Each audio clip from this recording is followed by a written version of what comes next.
मैं असल में एक लेख देख रहा था और ख़ास तौर पे वो इसलिए ज़रूरी है क्योंकि अभी ये खबर आई है कि जो मुख्य चुनाव आयुक्त या चुनाव आयुक्त की नियुक्ति होगी, उससे मुख्य न्यायाधीश की भूमिका को कम किया जा रहा है। तो एक लेख अभी सव्यसाची दास ने लिखा है, जिसमें उन्होंने ये तथ्यों के साथ बताने की कोशिश की है कि असल में निर्वाचन आयोग के पास इतनी शक्ति होती है कि वो चुनाव के नतीजों को प्रभावित कर सकता है। तो मेरा प्रश्न ये है कि जो संस्थात्मक छेड़छाड़ हो रही है, उससे क्या भारतीय लोकतंत्र को एक खतरा पैदा हो गया है? ये मेरा सवाल है और शायद मैं इसलिए इस प्रश्न पर भी चुनाव आयोग की नियुक्ति में मुख्य न्यायाधीश को हटाकर किसी मंत्री को लाने के बारे में सरकार जो कोशिश कर रही है, ये खबर पहले से चल रही है। ये विश्वास मत जब जिस दिन विश्वास मत की बहस चल रही थी, उस अविश्वास मत की बहस चल रही थी, उस दिन भी ये खबर थी। मैं ये मानता हूं कि ये सरकार अघोषित रूप से ये साबित करना चाहती है कि जो लोकतंत्र के 3 स्तंभ हैं, कार्यपालिका, न्यायपालिका और विधायिका, उसमें विधायिका और कार्यपालिका का जो जोड़ है, है वही जोड़ जो है वो प्रभुत्वशाली जोड़ है, उसी की चलनी चाहिए हर हालत में। वो कहीं भी, और विधायिका भी वो जो वो सरकार चाहे। तो और इसको आप दोनों को मिला के कार्यपालिका कह सकते हैं। तो कार्यपालिका की चलनी चाहिए, ये पूरी कोशिश लगातार हो रही है। अच्छा, व्यवहारिक स्थिति यह है कि जजों की नियुक्ति भी कार्यपालिका और सरकार करती है। तो जज घुमा फिरा के एक तरह से सरकार के मुखापेक्षी हो ही जाते हैं, हैं? तो बस इस तरह की परिस्थिति है इसमें। जो बहुत ही आत्मसम्मान वाला जज होगा, वही नहीं करेगा ऐसा, बल्कि बाकी बहुत मुश्किल होती है जजों को अपने रिटायरमेंट के बाद में भी कुछ व्यस्त रहने के लिए कुछ चाहिए होता है, ताकि वो प्रासंगिक बने रहें, प्रशासनिक रूप से भी प्रासंगिक बने रहें और प्रोफेशनल रूप से भी प्रासंगिक बने रहें और आमदनी के लिहाज से भी प्रासंगिक बने रहें। उसके लिए भी सरकार के ऊपर निर्भर हो जाते हैं। तो इस तरह इस लोकतंत्र में जो अधिकारों का बंटवारा है और जिम्मेदारियों का बंटवारा है, उसमें पलड़ा पूरी तरीके से कार्यपालिका के पक्ष में झुक जाता है और इस परिस्थिति का सरकार जम के उपयोग कर रही है अपनी तरफ, पूरे मामले को खींचने के लिए। अच्छा, इसके दूरगामी नहीं, फौरी तौर पर भी दुष्परिणाम होते हैं। इसमें क्या होता है कि न्यायपालिका को जब लगता है कि हर बात में उसके पैर पे पैर रखा जा रहा है, यानी मुख्य न्यायाधीश कोई हटाने का प्रस्ताव ला रहे हैं, उसके लिए कानून बनाना चाहते हैं, तो वो बिल्कुल चाहते हैं कि ऐसा चुनाव आयुक्त बनाया जाए जो हमारे कहने पे ही काम करे और बिल्कुल हमसे हमसे हमसे हमसे किसी तरह की निष्पक्ष और स्वायत्त किस्म की भूमिका ना निभा पाए। तो ऐसी परिस्थिति जो है वो लोकतंत्र को विकृत कर ही देगी, लोकतंत्र के पूरे ढांचे को गड़बड़ा देगी। और आज तो ये खबर भी आई कि जो दिल्ली सेवा विधेयक पास हुआ था, वो अब कानून का दर्जा प्राप्त कर चुका है क्योंकि राष्ट्रपति ने उस पर हस्ताक्षर कर दिए हैं। तो इस कानून के बनने के बाद दिल्ली की राजनीति किस तरीके से प्रभावित होगी? क्या अरविंद केजरीवाल को अब जनता के पास ज़्यादा सक्रियता से जाने की ज़रूरत है इस मुद्दे को लेकर? देखिए, वो लोग तो पहले से ही बिना अधिकारों के काम कर रहे थे, लेकिन मौजूदा उपराज्यपाल से पहले जो उपराज्यपाल होते थे, वो थोड़ी गुंजाइश दिया करते थे सरकार को। तो उससे सरकार कम से कम जिन क्षेत्रों में जो क्षेत्र उनके हाथ में है, जैसे स्वास्थ्य, शिक्षा वगैरह, तो उनमें अपना काम करते रह सकते थे। अब ये मौजूदा राज्यपाल वहां भी हस्तक्षेप अपना कर रहे हैं। एक चपरासी की नियुक्ति भी दिल्ली सरकार नहीं कर सकती राज्यपाल की अनुमति के बिना। हर चीज के लिए एलजी का अप्रूवल चाहिए, एलजी का अप्रूवल।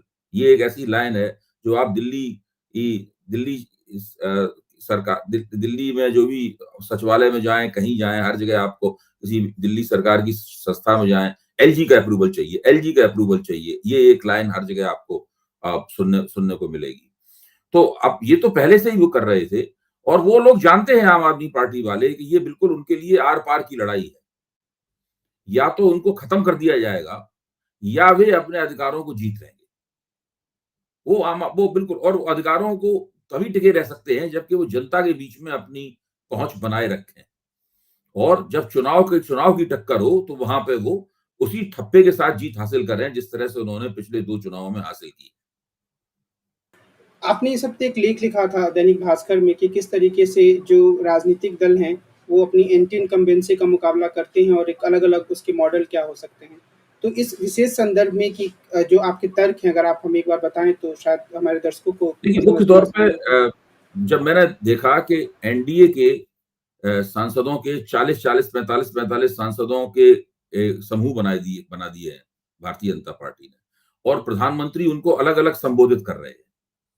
तो पहले जब एनडीए के समूह को संबोधित किया, तो उसकी खबर जब आई, तब मैंने इसके ऊपर सोचना शुरू किया। अब तक वो और कई समूहों को संबोधित कर चुके होंगे। तो उसमें प्रधानमंत्री ने कुछ जो बातें कही, उसपे मैंने अपने अन्य समाज वैज्ञानिक विद्वान साथियों से भी चर्चा की।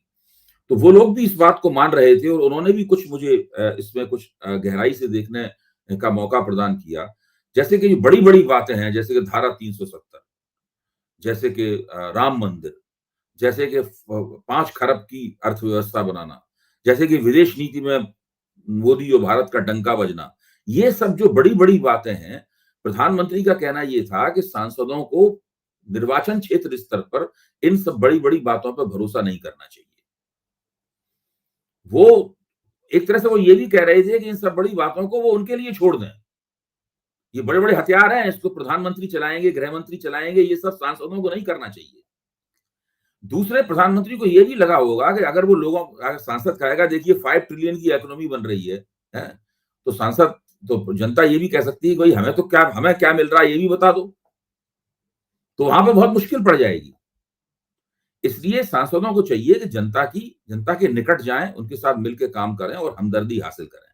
इसके पीछे एक ये भी एहसास है कि स्थानीय स्तर की एंटी इनकम्बेंसी बहुत जबरदस्त होने वाली है अगले चुनाव में। बहुत सारे सांसद हैं जो कि 10 साल हो जाएँगे उनको सांसद बने हुए। तो दूसरे चुनाव में 2019 के चुनाव में तो वो घुसकर मारा वगैरह-वगैरह के चक्कर में जीत गए। लेकिन इस चुनाव में तो वैसी कोई बात है नहीं सामने। ये अलग बात है कि अगले 7-8 महीने में फिर से कोई ऐसा ही मुद्दा आ जाए, जिससे सरकार को उस तरह का लाभ हो जाए, लेकिन अभी तक तो कम से कम नहीं दिखाई पड़ रहा है। भविष्य के बारे में हम लोग कुछ कह नहीं सकते। तो ये एक ऐसी स्थिति है, नरेंद्र मोदी इस बात को लेके चिंतित हैं कि जो निर्वाचन क्षेत्र के स्तर की एंटी इनकम्बेंसी है, इसका मुकाबला कैसे किया जाए? इसका मुकाबला करने के लिए एक तो एक तो बनी-बनाई रणनीति है कि सांसद को उम्मीदवार बदल दिया जाए। लेकिन ये आप सब जगह तो कर नहीं सकते हैं। भई आखिरकार भाजपा ने जो 303 सीटें जीती हैं, हुँ? उन 303 सीटों पे आप ज़्यादा से ज़्यादा 100 उम्मीदवार बदल सकते हैं। अधिकतम 1/3 उम्मीदवार बदल सकते हैं। बाकी 200 उम्मीदवारों को तो आपको दोहराना होगा। तो उन 200 उम्मीदवारों के खिलाफ या 250 उम्मीदवारों के खिलाफ जो स्थानीय स्तर की एंटी इनकम्बेंसी होगी, उसका मुकाबला कैसे किया जाएगा? तो मुझे लगता है कि ये पूरी कवायद जो है वो इस लक्ष्य की तरफ उन्मुख है। अब ये नरेंद्र मोदी को, भाजपा को इस बात में कोई शक नहीं है कि उन्होंने जो सब्सिडी तंत्र बनाया है, लाभार्थियों का जो संसार बनाया है, उससे उनको थोड़ी मदद मिलेगी। लेकिन दूसरी तरफ वो ये भी देख रहे हैं कि ये लाभार्थियों का संसार विपक्षी सरकारों ने भी अपने-अपने स्तर पे बना दिया है और उतने ही शक्तिशाली तरीके से बनाया है। अशोक गहलोत ने बनाया, सबने बनाया है। अरविंद केजरीवाल ने बनाया है और क्षेत्रीय पार्टियां हैं, उन्होंने भी बनाया है। तेलंगाना में चंद्रशेखर राव ने बनाया है, बीजू जनता दल ने बनाया है। कोई छोटा-मोटा नहीं है, आप उसका अलग से अध्ययन नहीं हुआ है। वो उतना ही शक्तिशाली है और जनता को उसी तरीके से वो आर्थिक रियायतें देते हैं। तो कई कई कई कई कई लिहाज से अगर देखें तो भाजपा को लगता है कि उन्होंने जो लाभार्थियों का संसार बनाया था, उसको स्थानीय स्तर पर, प्रदेश के स्तर पर कई जगह न्यूट्रलाइज़ कर दिया गया। तो उन्हें लगता नहीं है कि इसका कोई बहुत ज़्यादा बड़ा फ़ायदा उनको मिलेगा। तो ये सब चिंताएँ उनके मन में हैं। कहीं न कहीं उनको लगता है, सपना आ रहा है भाजपा को, मुझे लगता है कहीं 2004 ना हो जाए। तो ये सब जो तैयारियां हैं, इस पेशबंदियां हैं, ये सब 2004 के अंदेशे से निपटने के लिए है। मैं आखिरी सवाल राजस्थान के संदर्भ में जोड़ना चाहूँगा क्योंकि आपने अशोक गहलोत का नाम लिया, तो उन्होंने ओबीसी के आरक्षण को 6% बढ़ाया, महिलाओं को अभी उन्होंने फ़ोन देने की घोषणा की। तो वो काफ़ी हद तक एक ऐसा तरीका अपना रहे हैं, जिससे कि जनता ये माने कि उन्होंने काफ़ी लोक कल्याणकारी काम किए हैं। तो क्या आपको लगता है अभी हाल की स्थिति में कि वो राजनीतिक फ़ायदा लेने की स्थिति में हैं? देखिए, 2 उन्होंने 2 बहुत ज़बरदस्त काम किए हैं, इनकी राष्ट्रीय स्तर पे चर्चा है। एक तो उन्होंने महँगाई राहत शिविर लगाए, जो बिल्कुल एकदम नए किस्म की योजना है, ऐसा किसी और जगह नहीं हुआ है। दूसरा उन्होंने काम ये किया है कि उन्होंने एक रोज़गार गारंटी स्कीम बनाई है उन्होंने, जो एक तरह से इनकम गारंटी स्कीम जैसी है। बजाय इसके कि लोगों को आमदनी दी जाए, आमदनी सुनिश्चित दी जाए, उन्होंने लोगों को रोज़गार गारंटी जो नरेगा के तहत मिलता था, उसको बढ़ा के इस तरह का बनाया है जिससे लोगों की आमदनी बढ़ सके और उसे कानूनी जामा पहनाया है उन्होंने उसे, कानूनी जामा पहनाया है। इस बात को लेकर जो बाज़ारवादी अर्थशास्त्री हैं, वो उससे बहुत खफ़ा हैं। उनके खिलाफ तमाम लेख लिखे जा रहे हैं जगह-जगह, कहा जा रहा है कि ये कैसे हो पाएगा, ये नहीं हो पाएगा, राजस्थान पहले से ही कर्ज में डूबा हुआ है, दिवाला निकल जाएगा। इस तरह की तमाम बातें की जा रही हैं।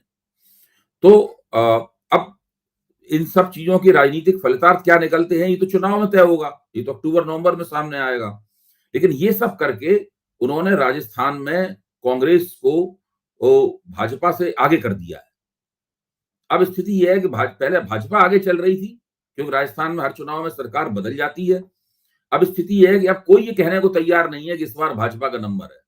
अभी मैं बीकानेर गया था, राजस्थान गया था, वहाँ बहुत लोगों से बातचीत की, पत्रकारों से बातचीत की और भी ट्रेन में और दूसरी ऐसी साधारण लोगों से बातचीत की जो राजस्थान जा रहे थे या राजस्थान से आ रहे थे। तो सब किसी ने भी नहीं कहा कि इस बार भाजपा का नंबर है। सब लोग कहते रहे कि लड़ाई बहुत टक्कर काँटे की है और अशोक गहलोत साथ में ये भी कहते थे कि गहलोत ने बड़ा ज़बरदस्त काम करके दिखाया है। गहलोत ने जो किया है उसकी चमक इतनी है कि उससे भारतीय जनता पार्टी के जीतने की संभावनाएँ जो हैं वो राजस्थान में धूमिल पड़ गई हैं। तो ये जो अशोक गहलोत ने कर पाया है और इसी तरह की आप अगर छत्तीसगढ़ पे ध्यान दें तो वहाँ भी वहाँ के मुख्यमंत्री ने वहाँ तो भाजपा वैसे भी बहुत कमज़ोर स्थिति में है भाजपा, वहाँ भी है और आप देखिए कि भाजपा के मध्य प्रदेश के मुख्यमंत्री चौहान, शिवराज सिंह चौहान, अच्छा। कोई गहलोत से पीछे नहीं है इन मामलों में। वो भी अपने आप को लड़ाई में रखने के लिए इसी प्रकार की उन्होंने एक लाडली योजना बनाई है। उस लाडली योजना से वो अपने खिलाफ जो एंटी इनकम्बेंसी है उसको पलटने की कोशिश कर रहे हैं। और उन्होंने मामा के रूप में अपनी छवि जो है वो काफ़ी पहले तो मैं सोचता था शायद व्यंग्य से लोग उनके बारे में मामा कहते होंगे, लेकिन वो तो खुद ही कह रहे हैं कि वो सबके मामा हैं। टीवी पे बाकायदा आता है ये, मामा जी की सरकार है वो तो। तो उसके लिए वो स्त्री वोटरों में बहुत ज़्यादा लोकप्रिय होने की कोशिश कर रहे हैं। तो एक बहुत बड़ी चुनौती का सा उनके खिलाफ बहुत एंटी इनकम्बेंसी उनकी सरकार बहुत लंबी चली है, उसका मुकाबला कर रहे हैं। तो ये सब देखने की बात है कि एंटी इनकम्बेंसी का मुकाबला करने की जो युक्तियाँ हैं, ये कहाँ तक काम करती हैं।